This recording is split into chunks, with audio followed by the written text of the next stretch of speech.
Feeling nostalgic ang solid fans ni Daniel Padilla nitong Lunes dahil sa isang eksena sa Incognito.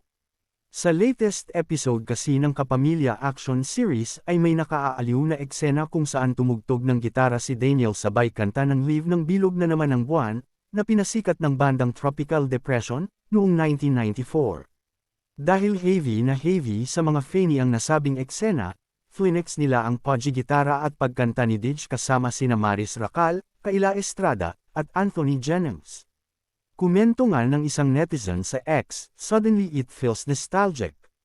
Ngayon ko na lang pala ulit nakitang tumutugtog ng gitara si DJ while singing.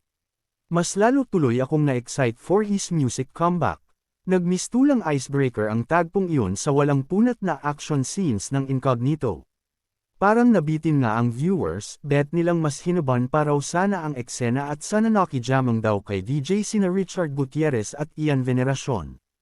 Kaloka, ha? Samantala, dahil sa trending scene na ito mas lalo tuloy na excite ang solid fans ng aktor na mapakinggan ang bagong kanta na ni-record ni DJ, pati na rin ang inaabangang comeback concert nito ngayong taon.